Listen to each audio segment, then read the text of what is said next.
ating kalaban sa paglilingkod sa Panginoon. May mga hadlang sa buhay natin, kagaya ng karamdaman, ng kadahuan. Napakarami po mga bagay-bagay na maaaring na magpahintog sa atin sa paglilingkod sa Diyos. Pero salamat sa Panginoon dahil binigyan niya tayo ng tagumpay sa pamamagitan ni Kristo Jesus. Amen. Sabi ni Lord, I have overcome the world. It is finished. Sabi niya, you are now more than conquerors in Christ Jesus. So tingnan po natin ang ilang quotation. Sabi ni Brother Branham, trials may come. We never was promised to be immune from them, but He will give grace to go through them. Amen. Amen. Bibigyan niya tayo ng biyaya na mapagtagumpayan natin, malusukan natin ang mga trials na darating sa ating buhay. Hindi po pinangako na walang trials. Kundi ang sabi ng Panginoon, sa pagsubok mo sa buhay ay sasamahan kita. I will never leave you nor forsake you. Kung tayo magtitiwala sa Kanya, mga kapatid. Sabi dito sa Revelation 2:7, to him that overcometh will I give to eat of the tree of life, which is in the midst of the paradise of God. At sa Revelation 3:21, to him that overcometh. So madalas na sinasabi na sa Kanya na mananagumpay, will I grant to sit with me in my throne. Pahintulutan ko umupo katabi ko sa aking trono, gaya naman na ako'y nagtagumpay at nakaupo ngayon sa trono ng aking Ama. So, napaka-importante po ang overcoming sa buhay Kristiyano. Kasi po, hindi ito, ang buhay Kristiyano hindi yung nagpapasimula lang. Kailangan tayo makarating sa dulo. Amen. Kailangan lahat ng hadlang ay mapagtagumpayan natin. Matutunan natin labanan, mga kapatid. So, ating pong tingnan ang mga trials nito at kung paano natin ito mapagkatagumpayan sa tulong ng Panginoon. See, sabi sa James, mga kapatid, blessed is he. Blessed is the man who perseveres under trial. Mapala daw o pinagpala ang tao na nagsusumikap kahit siya ay nasa pagsubok. Because when he has stood the test, kapag kanya nalampasan ang pagsubok, he will receive the crown of life. Amen. Tatanggapin niya ang putong o korona ng buhay that God has promised to those who love Him. Amen. Pinangako ni Lord yan sa mga magkakagumpay, mga kapatid. So habang buhay tayo, may mga pagsubok, at habang buhay tayo, talagang ang Diyan ko gagawa ng paraan para tayo ay hanggangan. Subalit salamat sa Panginoon na meron po siyang mga mananalita na nagpapatibay sa ating pananampalataya. Dito po sa isang quotation ng aking pulot sa internet. Sabi dito, every test in our life makes us bitter or better. So, nasa iyo yan. Kung sa pagsubok na yan, magiging mapait ang buhay mo o lalo kang magiging matibay. See? Every problem comes to break us or to make us. See? Dalawa lang naman yan. Either na ikaw ay sirain ng problema o ikaw ay patatagin ng problema. Hindi mo ba? The choice is ours. Nasa atin pa lang pagpili. Kung gusto mo malugkot, kung gusto mo maging matatag. See? It's a choice. See? The choice is ours whether we become a victim or a victor. See? Nasa iyo. Kaya sabi ni Prophet, always be positive. Never negative. See, hindi natin iwasan yan. Darating ang bawat pagsubok sa buhay. Pero kung bawat pagsubok ay didibdibin mo, ay ikaw lang ang malulugi. Yes. Ikaw ang kawawa. See, you need to overcome every hurdle in life. Hanggang sa makarating ka sa finish line. See, kagaya ng isang larangan ng palaro. Di ba? Pinili niya ni Pablo sa race. Sabi niya, diba, let us run this race with patience. Press on to the mark of the high calling in Christ Jesus. See? Sabi niya, lay aside every weight. Isang tabi mo lahat ng pabigat. At ang kasalanan na bumabagabag sa atin. At sabi niya, magpatuloy tayo. Tumingin lamang kay Kristo na siyang may pasimula at siyang may magtatapos ng ating pananampalataya. Glory to God. Quotation. Sabi ni Abraham, God brings tensions into the church. Nagbibigay ng tension. Alam mo yung tension? Pagka may parang lubid na hinahakak, may tension yan. Sabi niya, for every son that cometh, every son, kasama daughter yan, that cometh to God must be tried, proven, and tested. Amen. Kailangan kang masubukan kung talagang binhi ka ng Diyos. Kung talagang mayroon kang quality. Di ba? May kalidad ka sa dito. Di ba? Yung karat na tinatawag. See, you have to be tried and proven and tested. Subok. Kailangan masubukan ka. Itong tao na ito, Christian ito, kahit anong gawin mo dito, hindi na ito nasasaktan, hindi na ito nagtatampo, hindi na ito nagtitison. Ganun ang kailangan natin. We have to be tested and proven. He lets sickness strike you. Pinapahintulutan daw ang ramdaman. Natamaan ka. He lets diseases come on you to test you and to prove you, to show the world that you are truly the seed of Abraham. He permits it by His own will. Amen. Nangyari kay Job, mga kapatid. Hindi galit si Lord kay Job. Kaya siya nagkasakit ng ketong. No. Pinagmamalaki pala ni Lord si Job, ni Satanas, kahit anong gawin mo dyan, hindi tatalikod sa akin yan. Ganon din dapat tayo, mga kapatid. Kahit may karamdaman ka, patuloy ka sa Panginoon. Dahil pinagmamalaki ka ni Lord sa Diablo. Pag nakikipahiya ang Panginoon, naatras na tayo, manlulumpay-pay na tayo, kakawanan ka lang ng Diablo. See, tuloy natin ang quotation. Sabi niya, He permits disaster. Ano mga disaster? May nasunugan, may nanakawan, may nadukutan. See, disaster. Pinapahit, tulog pala ni Lord niya. He permits the friends to turn against you. Pinapahit, tulutan niya mga kaibigan mo na mamuhi sa iyo. He permits all these things and turns the devil. Pati Diablo, pinapakawalan ni Lord para kapulin ka. Sabi niyo. To tempt you, and He will do all, but take your life. Gagawin niya lahat, pero hindi niya pwedeng kuhanin ang buhay mo. Bakit? May purpose si Lord sa iyo. Amen. May layunin ng Panginoon. Sabi ng Bible, sabi niya sa Romans 8:28, all things work together for good to them that love God, and to them who are called according to His purpose. May purpose ka kay Lord. Kaya kanya tinawag. Gagamitin ka niya, pinagmamalaki ka niya, kasi ikaw ay ilaw ng sanlibutan. Ikaw ang sabi, asin ng sanlibutan.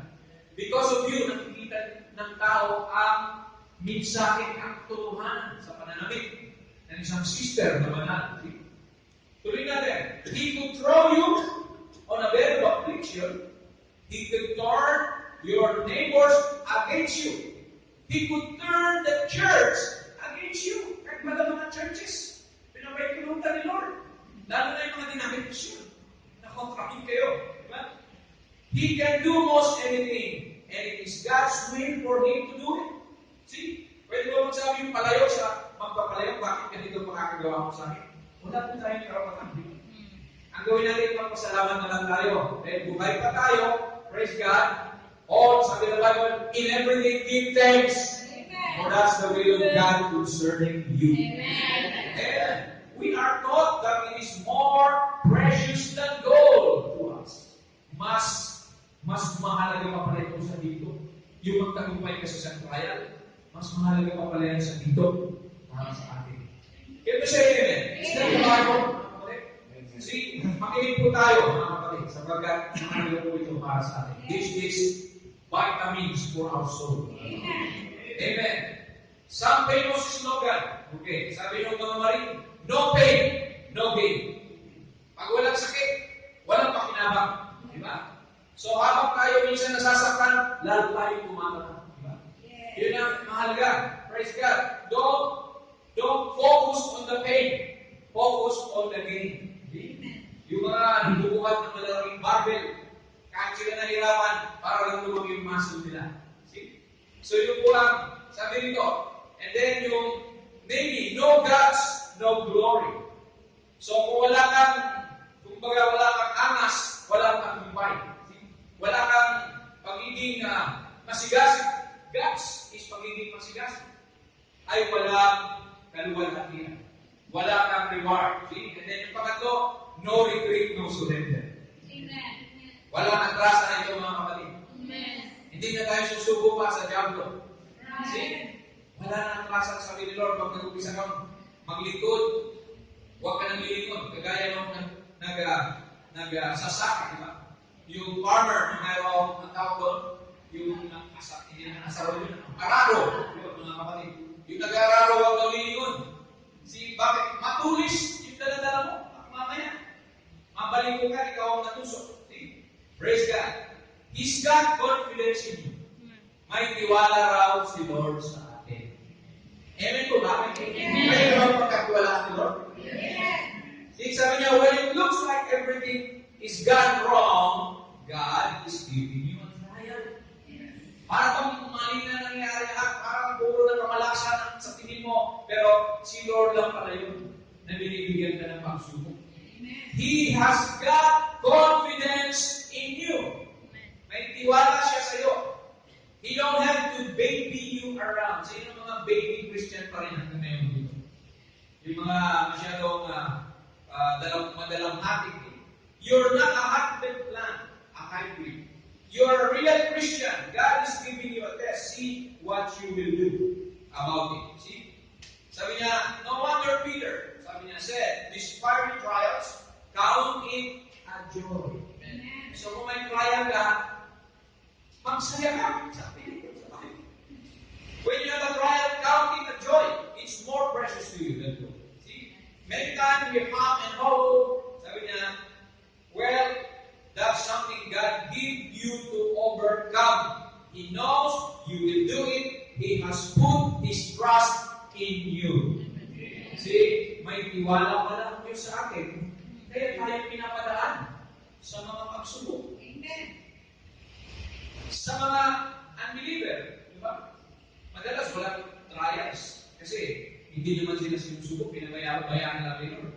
Sa mga gawa nilang masama. Pero kung ikaw ay anak ni Lord, dadaan ka sa palok, dadaan ka sa pagsubok, at pagtutuwin ng Panginoon. Okay, hindi na tayo pwede magtanong. Sabi ni Brother Ram, you must not question anything to God. Huwag mo sabihin, Lord, bakit? Kailan pa ako naging believer? Ganito nangyayari sa buhay ko. You must not question anything to God. The footsteps of the righteous is order of the Lord. Ang lakad ng matuwid, si Lord ang nag-aayos. See? And every trial is put upon you to prove you. Bawat pagsubok pala ilalagay para tayo patunayan, to prove na ikay anak ng Diyos. Ano man ang mangyari, balik-balik ka rin ng mundo, anak ka pa rin ng Diyos, maglilingkod ka pa rin sa Diyos. Hindi mo siya tatalipunan. See? Praise God. So if God let a few light afflictions happen to you, remember, it's for the correction of you. Ayan. May pagtutuwid pala ang Panginoon.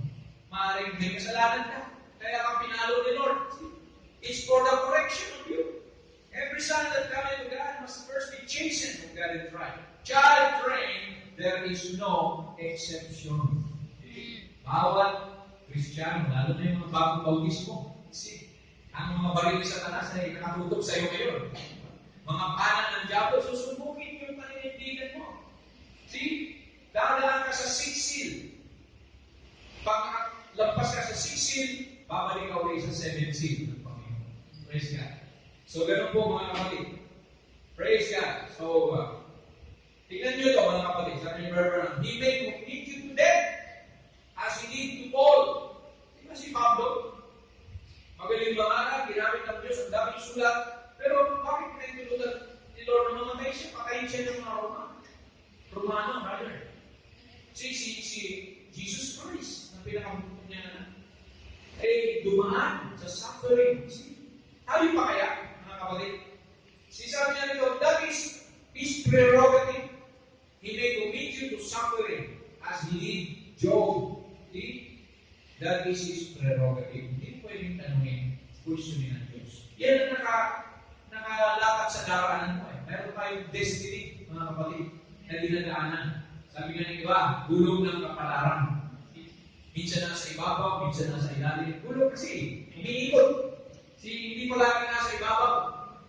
Minsan nasa ilalim. Pero ang mahalaga, si Lord ang nag-drive sa gulong na yun. Amen. Amen. Hindi ka mahihiwalay sa Panginoon. He did not have a purpose. Sabi niya, it is all with a purpose. If he did not have a purpose, then he would be the author of frustration and not of peace. See? His purpose, listen, is that after we have suffered a while, we would be made perfect. Amen. See? Kung meron ka mang ramdaman ng konti, see? Nagtiis ka ng konti, pero sabi ko, ang dulo niya ay kasanggalan. You will be established, you will be strengthened, and settled. Pag sinabi settled, matatag ka na. Hindi ka na pwedeng ibahin pa ng kaaway. So yun pala ang dulo mga kapatid ng pagsubok. Huwag tayo maging negative pag may trial tayo. Kasi huwag natin sisihin ang ibang tao. Kasi pinagtulutan ni Lord yan. Harapin mo, kapatid. At manampalataya ka sa Panginoon. See? Okay, maging si Lord. Sabi ni Brother dito, you see, He Himself suffered. He learned obedience. Natuto siya sumunod by the things that He suffered. See, nung nakalulog na siya doon sa Garden of Gethsemane, tututulog ang kanyang awis, dugunan. Bakit tinawagan? Babako na siya sa krus. Sabi niya, Ama ko, pwede lamang na malampasan ko ang sarong ito. Alam niya masakit. Alam niya ang kahindihan. Alam niya na bilang tao, talagang napakahirap yung kalagayan niya gano'n. Pero sabi niya, but not my will, but thy will be done. Hindi yung gusto ko, kalooban ko, kundi yung kalooban mo ang masunod sa buhay. Ganon din ba tayo mga kapatid? Masasabi din ba natin yun? Not our will, but His will be done. See, sabi sa Hebrew 9 or 5, verses 8 to 9, though He were a son, yet learned the obedience by the things which He suffered, and being made perfect, He became the author of eternal salvation unto all them that obey Him. In plain language, the very character of Jesus was perfected by suffering. Amen. Yung character niya mismo, sabi rito ay sinagdal sa pamamagitan ng kanyang mga tiniis. Glory to God. Ilan sa atin ang gano'n, mga kapatid? Puro lang pag-itiis. Dahil may mga may asawang believer.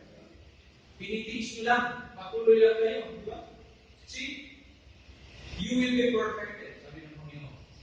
And according to Paul, He has left His church a measure of suffering.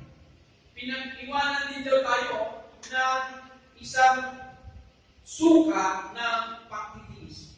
That they too, tayo rin dapat, by their faith in God, when suffering for Him, would come to a place of perfection. Amen. Darating tayo sa kasanggalan, sa pamamagitan ng ating pagtitiis. Di ba isang taong di marunong magtiis ano nangyayari? Nag-aabulilo ka na, nagwawala, nagtatrap nila. Kailangan marunong tayo magtiis. See, patience is virtue, sabi ng Bible. Okay. Bakit tayo binigyan ng mga pagsubok? To check our attitude. Para subukan ang ugali mo. See, kung hanggang saan ka. Hanggang saan ang PC mo. Ito, sabi ng Bible namin, these afflictions are done or brought about to see what attitude you will take. So, ang dulo pala nito, yung attitude natin. See, kung anong magiging ugali mo kapag kayo sinubok na. Alam niyo yung kwento naalala ko yung kwento ng itlog, ng carrot, at ng kape. See? Alam niyo yung tatong yan, iba-iba ang resulta kapag binabad niyo sa mainit ng tubig. Sabi ng kwento, may isang Kristiyano na nagre-reklamo doon sa nanay niya, sobrang mga pasakit sa buhay ko, mother, parang ayaw ko na. Gusto ko na magpakamatay. Pero sabi ng nanay, hindi lang yung nanay tumingin mo, sabi niya, halika, tingnan mo ako magluto.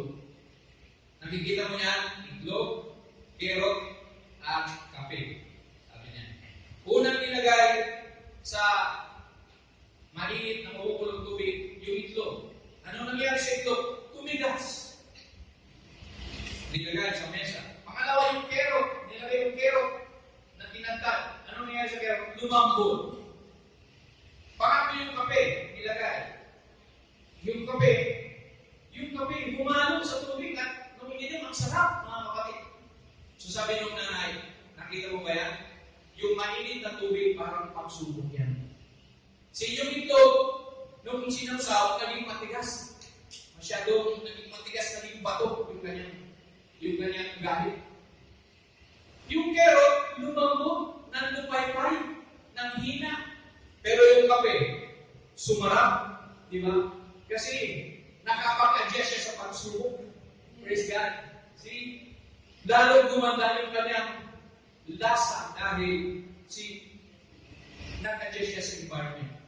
Siya ang nag-adjust doon sa mainit na tubig. Sabi niya, alin ka dyan? Ikaw ba yung itlog? Ikaw ba yung carrot? Ikaw ba yung kape? So kaya depende sa atin yan, mga kapatid. Kung anong gusto mo maging resulta ng pagsubok sa buhay. See what attitude you will take. See, it's God on this proving ground. That's all earth is a proving ground. And where He is trying to prove you. See, kaya Christian ang mga kapatid na talagang sanay na sa hirap sa pagsubok, makikita mo humble na siya. Diba? Kaya na niyang mag-adjust sa problema, kaya na niyang mag-adjust sa kasaganaan, sa kawalan. See, adjustable na siya. Diba? Kung tuyo lang yung nasa mesa mo, tinapa. Gusto mo fried chicken, di ba? Diba? Tinatapon yung plato. So, ito na naman ang ulam natin. See? Hindi pa siya naka-adjust. Kailangan we have to be resilient. We have to be flexible para hindi na-apektado ng problema. See? Tuloy natin. So, nagtanong si Brother Branham. So, paano mo kayo mapapatunayan ang pag-ibig mo sa Diyos sa gitna ng mga problema na dumarating sa buhay mo? Nagtanong siya. Sabi niya, how shall I prove my love to Him? Ang sagot niya, sabi niya, by believing what He said. Panampalagayanan ko muna yung sinabi niya. At, sabi niya, by conducting myself with joy amidst the trials that He, in His wisdom, allows to come to pass. Ano yung sabihin? Manampalataya ka sa salita ng Diyos. Sundin mo ang salita ng Diyos. At sabi nito, umasta ka na may kagalakan sa gitna ng mga pagsubok na pinahintulutan ng Diyos na maganap sa iyo ayon sa kanyang dakilang karunungan. Amen. See, yun pala mga kapatid ang sikreto sa isang matagumpay ng buhay. Amen. See, yung hindi ka apektado, hindi ka masyadong nagre-react sa mga problema, kundi pinapasa sa Diyos mo lang.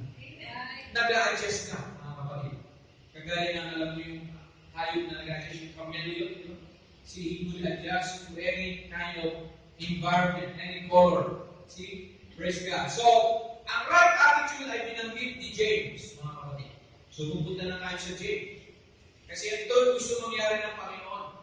Dahil sa mga trials na yan, ito ang mangyayari sa atin. Sabi niya, wherefore, my beloved brethren, let every man be swift to hear, slow to speak, slow to run. So, Tagalog, mamaya. For the wrath of man worketh not righteousness of God. Sabi dito, dapat tayo ay mahinahon magsalita. Okay? Mahinahon. At mabilis makinig. At huwag madaling magalit. Sapagkat ang galit ng tao ay gumagawa ng hindi ayon sa katuwiran ng Diyos. The wrath of man worketh not the righteousness of God. Ano pa ang sabi ito? Sa Tagalog na lang, basahin ito. Ephesians 4:24. At kayo'y mga bihis ng bagong pagkatao, na ayon sa Diyos ay nilalang sa katuwiran at sa kabanalan ng katotohanan. Kaya nga, pagkatakwil ng kasinungalingan, ay magsasalita ang bawat isa sa inyo ng katotohanan sa kanyang kapwa, sapagkat tayo'y mga sangkap ng isa't isa sa atin. So, So, basahin ko na lang para mabilis tayo. Ayan, sa Tagalog, kayo'y magagalit at huwag kayong magkasala. Ayan. Huwag lumubog ang araw sa inyong galit. Ayan. Minsan, gigit tayo sa mga ganyan. Bibigyan daan man ng diablo. See? So, gawin daw natin ang mga bagay nito. At sabi nito, anumang salitang mahalay ay huwag lumabas sa inyong bibig, kundi ang mabuting ikatitibay ayon sa pangangailangan upang makinabang ng biyaya ang mga nagsisipangin. So napakaganda po ang mga attitude builders na binibigay sa atin sa James of Ephesians. At sabi nito, huwag ninyong pighatiin ang Espiritu Santo ng Diyos na sa Kanya kayo tinatakan hanggang sa kaarawan ng pagkakatubos. So meron tayong Holy Spirit sa buhay natin. Huwag doon natin pighatiin. Paano ba natin pighati ang Holy Spirit? Pag tayo ay gumagawa ng mga bagay na hindi kaaya-aya sa Panginoon. Kung tayo ay nagkakaroon ng buod, ng galit, nagkakaroon tayo ng masama, kaisipan sa kapwa, sinapipighati po ang Espiritu Santo. At sa gabi ito, nandito ang Espiritu Santo. Bago tayo mag-communion, gusto niyang saliksikin ang ating puso sa mga bagay nito, mga kapatid. Praise God! At sabi nito, ang lahat ng kapaitan at kagalitan at pagkakahalit at kadaldalan at panlilibak ay mga alis nawa sa inyo pati ng lahat ng masasamang akala. So, kung tayo mag-akala ng masama sa kapwa. See? Praise God. Sa next verse, at magmagandang loob kayo sa isa't isa. Mga mahabagin na magpatawaran kayo sa isa't isa, gaya naman ng pagpapatawad sa inyo ng Diyos kay Kristo. See, kaya sa gabi ito, meron kayo kagalit, patawarin niyo na bago kayo dumulog sa banal na hapunan. See, sabi ng Panginoon, kung tayo'y magpapartake, he that partaketh unworthily will be drinking and eating damnation unto himself. So, hindi pala karapat-dapat na tayo mag-partake sa communion kapag meron tayo mga kasalanan hindi pa na pagsisisihan. Ayan. Ano po ba ang pinanggagalingan ng mga galit na takot ng tao? Natural po, meron po pinanggagalingan niya. Una, yung mga karamdaman minsan. Magbubuglot ng tao dahil hindi siya makagaling. At minsan sinisisi kung sino ang naging dahilan. Maaaring hindi siya na ipagabot o yung doktor nagkamali. Madalas po yan ang causes ng anger. Pero nangako ang Diyos na kung tayo'y lalapit sa Kanya, sabi ng Panginoon, sa mga latay ko ay pinagaling ko na kayo. Amen. Ano pa? Pangalawa, failure or frustration in life. Yung mga hindi mo na-attain ng goal. Gusto mong isang tao, gusto mong yumaman, gusto mong sumikat, pero hindi ma-attain. Kaya yun ang nagpo-cause ng galit, ng self-pity. Tinatawag natin parang kanyang sinisisi yung kanyang sarili. Diba? Pangatlo, rejection. If you are being rejected and ignored and you're not getting the credit to what you deserve. Pangapat, yung being threatened, bullied, humiliated, and abused. See, nagdudulot po ito ng galit, mga kapatid, at buod.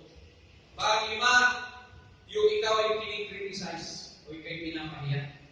Embarrassment at criticism. See, malice, overgeneralizing, jumping to conclusion, at jealousy or envy, at saka insecurity, at panguli yung mga na-acquired na mga masasamang ugali sa mga magulang, sa mga nagdampang. Di ba may mga tao high blood? Yung pala galing sa mga magulang nila, yung pagka-high blood nila.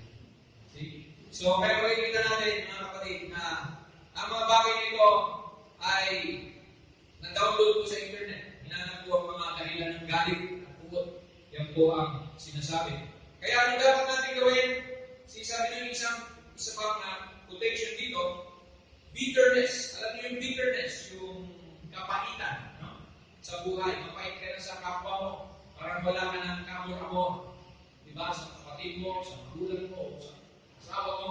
Sabi ito, it's a result of clinging to negative experiences.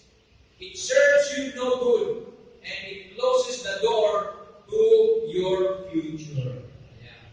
Napaparalisa yung kinabukasan mo kapag lagi kang may galit, bukod, at pagkamuhi at kapalitan. So kaya, paano natin i-manage yung ating galit? Sabi ko rito, be willing to forgive. Amen. Matuto tayo ng pagkawa. Simple lang. Right. Let's forgive and forget. Give a chance Yes. to your brother and sister.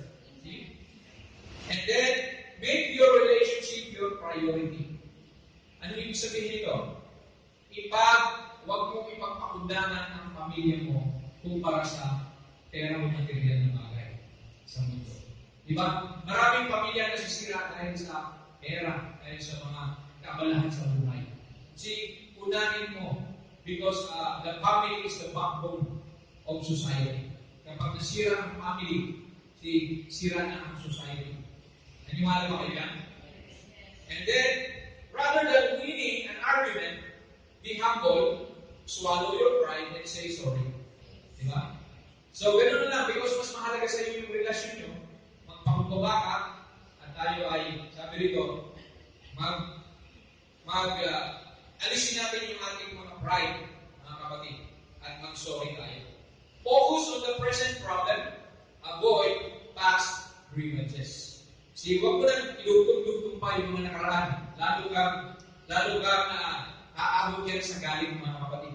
See, praise God, ang mahalaga, focus on the situation. Kasi may mga tao na pag nagkamali ka, lahat na lang ng mga ginawa mo na parang isisisi pa sa iyo. Diba? So lalo, bumibigat ang tinatawag nating sitwasyon. See? Know when to let go, agree to disagree. Ano ibig sabihin ng agree to disagree? Magkasundo kayo sa mga bagay na hindi nyo pinagkakasundo. Halimbawa, ayaw ko na ganito, hindi ka naguhugas ng plato. Dapat mahugas ka. So, if you can disagree in a nice way. Halimbawa, pagod ka, nag-computer ka, nag-lunch ka, hindi ka pwede magbasa. So, ganun po, you can agree to disagree. Yun po ang sinasabi dyan. So, praise God, sabi ni Brother Branham, love all people, regardless. Dito sa Experience Church Day, sabi niya, don't let no root of bitterness ever get into your soul. Amen. Huwag mong hayaan na magugat ang pagkamuhi o pagiging mapait sa iyong kaluluwa. Yes. Dahil kung gagawin mo ito, if you do, it will conquer you. Right. Alam niyo siya nila, conquer world. Ano ginagawa ng uod? Hinanap ang pagkatao mo. See? Keep love, sabi ni Berman. I don't care how much people hate you, you love them anyhow. Amen. Ganun ang prophet. Kahit gaano raw ang pagkamuhi sa iyo ng ibang tao, mahalin mo pa rin sila. Amen. That is the Christian way. Yes. See, this will all men know that you're my disciples if you have love one for another. Sabi niya, if you cannot do that, you ain't sealed. Hindi ka pasilyado ng Espiritu kapag hindi mo magawa ang bagay na yun. See, you got a loose place here.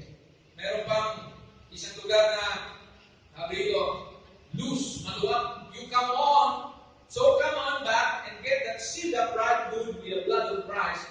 It will cleanse you from all roots of bitterness. Yes. So, napakaganda po ng mga payo ng ating propeta na hindi lang dapat ito payo, kundi may sa buhay din natin. Amen. Kasi ito ang madalas na problema natin, yung ating carnal nature, yung ating temper, yung ating pagiging natawag na human, no? Human nature. See?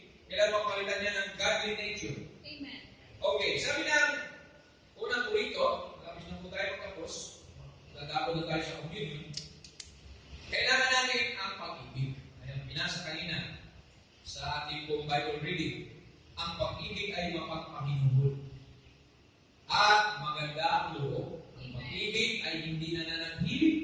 Ang pag-ibig ay hindi nagmamapuri. Kung nagyayabang, hindi mapagpalalo. See? Hindi nag-uugaling mahalay. Hindi hinahanap yung kanyang sarili. Yun, hindi siya self-centered. Diba? Maraming tao, yung siya lang ang gusto masunod. Siya lang yung gusto lang niya mangyari. See? At pag hindi mo nagawa yun, hindi kanya kaya mahalin. Huwag tayong maghanap ng para sa ating sarili. Hindi nayayamot, hindi inaaliwanan ng masama, hindi nagagalak sa kalikuan, hindi nakikigalak sa kundi nakikigalak sa katotohanan. Lahat ay binabalak o tinitiis. Kaya ba namin paktisan at bagay na itulog ni Lord? Lahat ay pinaniniwalaan. The Word of God, paniwalaan mo. Lahat ay inaasahan. You are hoping for the better or the good. Lahat ay tinitiis. Ayan. That's the Bible, mga kapatid. Napakalaga yung pagtitiis. See? At kung hindi ka makapagtitiis, I believe na mahihirapan ka makapagpatuloy. Because there will be pains and trials along the way. And we have to be open-minded, we have to be patient, and we have to be hopeful for the good instead of the bad. Okay, finally sabi ni Barbara dito sa mensahe niya na I believe mystery. Christ is the mystery of God revealed. Sabi niya, we are in the last days. Nasa huling mga araw na tayo. Where the Bible exhorted us to much more as we see the day approaching to love one another with Christian love and divine love. To assemble ourselves together in heavenly places in Christ Jesus and love one another. Ito, binanggit niya yung sinabi ko kanina. This will all men know that you are my disciples when you have love for one or the other. Stay right together. That's right. If the brother you think is a little wrong, or the sister, say, Lord, don't let me never have the root of bitterness to spring up. Because it will affect him and it will take the Christ out of my life. Amen. Tayo palang lugi, mga kapatid. Kapag pinahintulutan natin ang galit, ang bukod. See, kanina lang may nabasa akong example. Sabi ng tao, may isang ahas. Ahas naman yung example niya. Na yung ahas daw ay nandun sa isang garahe, doon sa Amerika. At yung ahas na ito ay biglang nabulaga nung pumasok yung may-ari doon sa garahe niyo. Doon sa malapit sa may mga kabayo doon, mga kapatid, yung kwadra ng kabayo. At yung ahas na yun ay sa biglang mabilis niyang pagkapak, ay nasabit siya doon sa malaking lagari na pangputol ng mga kahoy at nasugatan siya. At nung masugatan yung ahas, bumalik at kinagat yung lagari. Kaya yung ngipin niya, naputput. Kasi lagari ba naman ang kakagabi? At hindi pa siya nakompleto. Dahil sa pinulumutan niya ngayon yung lagari at in-squeeze niya, nagkaputol-putol yung katawan. So kaya yung lesson natin to, yung galit mo, sisira sa'yo. Yes. Yung pala yung mga kapatid. Nakakasira yung galit, yung buhot. Pag hindi natin napigilan. Praise God. Hallelujah. So, sabi niya, that poisons of acid, of malice, jealousy, hatred, that will take the Holy Spirit away from you. If you run him from the tabernacle, it will kill the Spirit of God or drive it away. It will hurt your pastor. Amen. It will do everything. See, don't you do that. Sabi ng prophet, huwag natin gagawin yan na masaktan natin ang Espiritu Santo, masaktan yung pastor at mga kapatid. Just walk that much closer to him. Sabi niya rito. Have the battle. Sabi niya, love one another anyhow. Talk nice about one another. Say nice things about one another. And then what? God will bless you. I-bless ka ni Lord pag ginawa natin ang bagay. So, purihin ang Panginoon, mga kapatid. Last quote, bago tayo umako sa communion. Sabi ni Brother Branham, remember, we are not on a picnic. Hindi tayo nag-picnic, mga kapatid. Alam mo sa picnic, masaya lagi. See, sabi ni Brother Branham, many people think that when you become a Christian, that's all they need to do. See, sabi niya, we are not on a picnic, we are in a battlefield. Yes. spirito hindi nakikita. Amen. Spiritual wickedness in high places. Sabi ko. For I become a Christian to fight. Amen. Fight a good fight of faith. Hindi fight na literal. Ito ay laban ng pananampalataya. I become a Christian to get in the battle line. We are Christian soldiers. And we got to be trained. Kailangan natin ng training. Brought up and know all the techniques of the enemy. Alamin mo raw yung technique ng kaaway mo. Kung lagi ka na lang gano'n, lagi ka na lang ng problema sa gano'n, alamin mo yung technique ng kaaway mo. At labanan mo ito sa pamagitan ng salita ng Diyos. Know how to fortify, to fight the fight, and we can only do that as the Holy Spirit will reveal it to us. Kailangan natin ng Holy Ghost. Amen. So, purihin ng Diyos sa gabi nito mga kapatid. I believe we are now ready for the communion. Na isa pa pala mga kapatid na ito ang ating pag-asa. Para malampasan natin yung lahat ng mga carnality natin. Sabi, kailangan hintayin mo ang rapture. Amen.